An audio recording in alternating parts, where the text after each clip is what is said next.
When Queen Elizabeth I took her final breath, the world lost more than just a monarch. It lost a mystery sealed behind red velvet curtains and iron willpower. As her closest advisors sorted through her chambers, they expected the usual: jewels, royal decrees, maybe a few private letters. What they found, however, stopped them cold. A letter, not addressed, not signed, just sitting there, waiting. And whatever was inside made even the steeliest men in the kingdom go silent. Was it a confession, a warning, or something darker? A truth so heavy, Elizabeth couldn't bear to speak it aloud in life. To answer that, we have to go back, not just a few years, but to the very day Elizabeth entered the world. It was 1533. England was a boiling pot of rumors, rebellion, and royal scandal. At the center of it all, Anne Boleyn, Elizabeth's mother, a bold, ambitious woman who had managed the impossible. She stole the king's heart from Catherine of Aragon, a queen who had ruled beside Henry VIII for over 2 decades. King Henry broke from the Catholic Church just to marry Anne. That's how badly he wanted her. But what he really wanted was a son. And when Anne gave birth to a daughter instead of a male heir, the king's love began to rot. 3 years later, Anne Boleyn was accused of adultery and treason, likely falsely, and sentenced to die. May 19th, 1536. Elizabeth, barely a toddler, lost her mother to the executioner's blade. She would never see her again. But you know what's worse? Just 11 days later, Henry remarried. That's all the time it took for Elizabeth's father to move on, from his queen, from his grief, from his daughter. The new wife, Jane Seymour, soon gave him what he wanted: a boy named Edward, a prince, an heir, the son he believed was worth breaking a kingdom for and beheading a queen. From that moment on, Elizabeth was no longer the precious daughter of a king. She was a political inconvenience, a girl born into power, stripped of it, then forced to survive the most dangerous court in Europe with nothing but her wit, her will, and eyes that saw everything. And when she finally took the throne, she never forgot the blood it took to get there. In the 16th century, beauty among England's elite was defined by one thing: skin as white as snow. For noble women, this wasn't just a fashion statement. It was a symbol of power, purity, and high birth. The paler the skin, the higher your status, and no one understood this better than Queen Elizabeth I. But fate would strike a cruel blow. In 1562, Elizabeth fell seriously ill. The diagnosis: smallpox, a brutal and disfiguring disease. Though she survived, it left her physically scarred for life. Her once smooth face was pitted with marks, and she suffered severe hair loss. For a queen whose image was everything, whose very power depended on how her people saw her, this was more than a personal tragedy. It was a political threat. To restore the illusion of perfection, Elizabeth turned to makeup. But not just any makeup. Her signature was a thick, ghostly white cosmetic known as Venetian ceruse. It gave her that eerie porcelain glow we still associate with her today. On the surface, it masked her scars. But beneath it, danger was quietly building. Venetian ceruse may have sounded exotic and elegant, but it was made from white lead and vinegar, a deadly combination. Elizabeth would apply heavy layers to her face and neck, creating a flawless illusion, but at a terrible cost. The makeup had a sharp, sour smell, and over time, it did more than cover her skin, it poisoned it. And lead wasn't the only threat. Historical records show Elizabeth also used mercury-based products, including lip color and possibly even a makeup remover that could corrode flesh. By today's standards, we know these heavy metals are incredibly toxic. Long-term exposure can lead to hair loss, skin damage, organ failure, and even death. Yet Elizabeth used these substances daily for decades. As she aged and fought to maintain the image of eternal youth, it's likely she used even more of these deadly cosmetics. Slowly, silently, her body became a vessel for poison. Her beauty, ironically, may have been killing her from the inside out, but poison wasn't the only thing haunting Elizabeth. By 1602, the Queen's health was visibly failing. She withdrew from court life, grew increasingly frail and slipped into a deep melancholy. Her sadness was more than physical, it was emotional too. She had outlived nearly all her closest companions. The death of her dear friend Catherine Carey in early 1603 devastated her, but one name lingered heavier than any other: Robert Devereux, the Earl of Essex. He had once been the great love of her later years, but their relationship ended in betrayal. In 1601, Elizabeth signed his death warrant for treason. Publicly, she remained composed, but privately, she was shattered. One courtier wrote that in her final days, the Queen often sat in the dark, weeping, mourning Essex's death, perhaps more over her decision than his crime. As the days wore on, Elizabeth refused all medical attention. Whether from pride, fear, or defiance, she wouldn't let anyone examine her. She even refused to lie down, believing that if she did, she would never rise again. For over 15 hours, she stood upright, her ladies-in-waiting surrounding her with pillows in case she collapsed. And then, on March 24th, 1603, the Virgin Queen passed away at Richmond Palace. She was 69 years old. Her death marked the end of an era, and the end of the great Tudor dynasty. But the story doesn't end there. We remember Elizabeth as the Virgin Queen, a ruler who famously declared herself married to England. But behind that title was a complex, emotional woman with a heart that had been both full and broken. In her youth, Elizabeth was magnetic.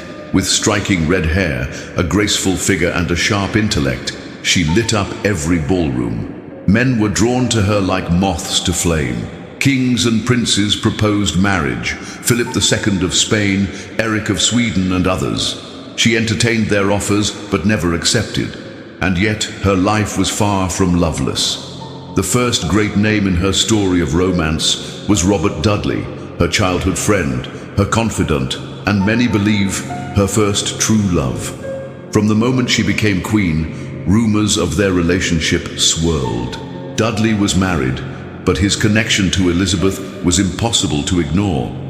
She granted him privileges no other man enjoyed, including access to her private chambers at any hour. The world speculated, the court whispered, but Elizabeth never married him or anyone. Perhaps she feared becoming a pawn, like her mother Anne Boleyn. Perhaps her heart was broken one too many times, or perhaps England truly was the only partner she ever trusted. In 1560, a tragic event shook the English court. Robert Dudley's wife, Amy Robsart, was found dead at the bottom of a staircase. Her neck was broken. Officially, it was ruled an accident, but the whispers began immediately. Had she fallen, or had she been pushed? The rumors were vicious. Some believed that Dudley, or even Queen Elizabeth herself, had arranged Amy's death to clear the way for marriage. But no marriage followed. Despite the scandal, Elizabeth and Dudley remained close for years. Still, she never once publicly considered marrying him. Why? Perhaps she knew the damage it would do to her image, or maybe she feared losing her independence. Even with many suitors to come, some say Robert Dudley was Elizabeth's first and only true love. But hearts can shift, and court life never stays still. In 1578, Dudley remarried. The Queen was furious, but she moved on, at least outwardly. By 1579, a new man entered her life: Francois, Duke of Anjou, younger brother of the King of France. He was introduced as a serious marriage prospect. There was just one problem, or several.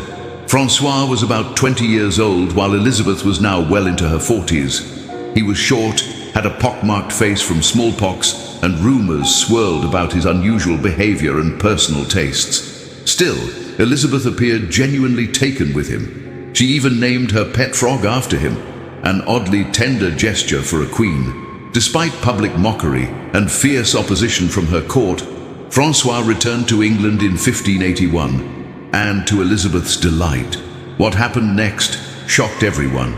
She publicly announced her intention to marry him. They exchanged rings in front of the court, and her affection was clear for all to see. But by the next day, she changed her mind.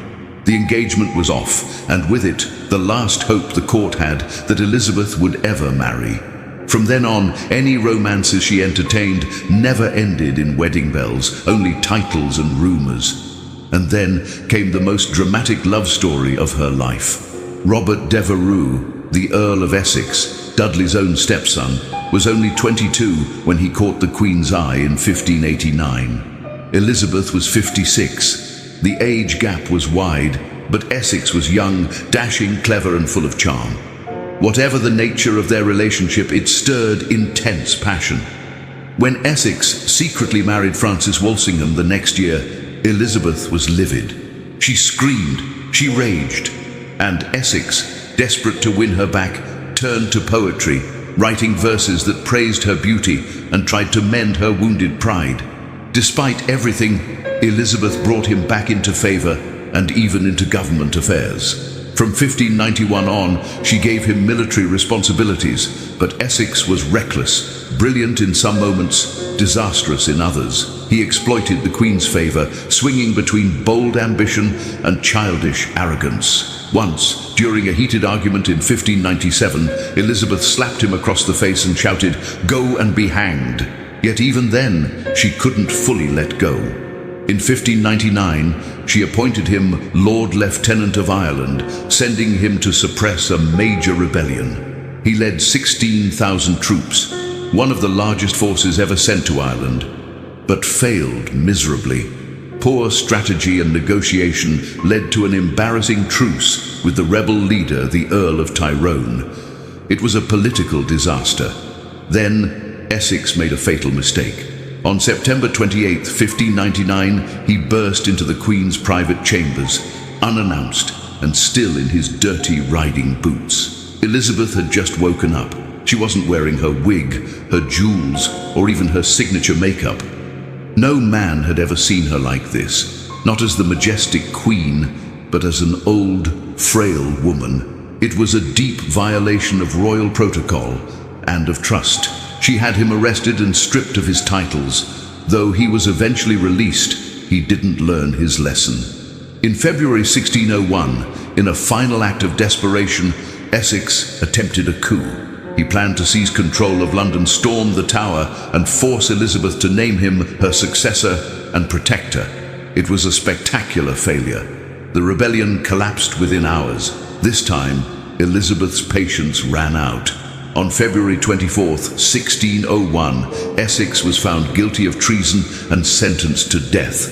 When asked if she wished to show mercy, Elizabeth responded with a chilling clarity, "All that he has done against myself I can pardon, but I cannot pardon anyone who attempts to harm England." She signed his death warrant. The next morning, Robert Devereux was beheaded outside the palace. It was a brutal end to her most intense and final romance. Looking back, one question lingers. Why did Queen Elizabeth never marry? She had admirers, lovers, and political suitors. She clearly wasn't indifferent to romance, and yet she chose solitude. Why? Some say she feared losing power. Others believe she couldn't trust marriage after watching her mother, Anne Boleyn, be executed by her father. Maybe, just maybe, she believed that by marrying no man, she could belong to all of England. When Elizabeth died in 1603, she left no heir. With her, the great Tudor dynasty came to an end. Her successor was King James VI of Scotland, who became James I of England, uniting the two kingdoms under one crown for the first time. Her 45-year reign is remembered as a golden age, a time of peace, progress, and power. Shakespeare wrote his greatest plays. The English Navy crushed the Spanish Armada. Art, culture, and exploration flourished. She had given England what her father, Henry VIII, had longed for: stability and glory. In the end, Elizabeth's greatest legacy wasn't a husband or an heir. It was England itself. And in a way, that's exactly what she always wanted. Henry VIII tried to erase Anne Boleyn from history, but fate had other plans. Her daughter rose from the shadow of scandal and execution to become one of the greatest monarchs England ever knew. Elizabeth didn't just survive, she reigned, and in doing so, she fulfilled her mother's legacy. building an empire on the very sacrifice that had once doomed her family. But now, let's return to that final moment. The Queen was gone. The Virgin Queen, the monarch who ruled alone for 45 years, had passed. And in the silence that followed, her advisors discovered a sealed letter, one written in Elizabeth's own hand. What they read inside chilled them to the bone. Could it have been a confession, a secret she had carried for decades, finally laid bare? Was it a final testament? A warning about England's future? Or something far darker? Could it have been the horrifying truth of how the white paints and powders she wore for decades had poisoned her slowly from the inside? And this was what truly made their blood run cold, was the letter about the one thing Elizabeth had always refused to speak of: the succession. She had never publicly named an heir, but had she done so in private, in this letter? Was there something in those pages that could have changed everything? What do you think was written in that final message? Was it a revelation or a farewell? Let us know your theory in the comments below. And if you love strange, mysterious and powerful stories from history, don't forget to like, subscribe and turn on notifications. We have so much more to uncover. Thanks for watching, and until next time, remember, history always has secrets. It's just waiting for us to find them.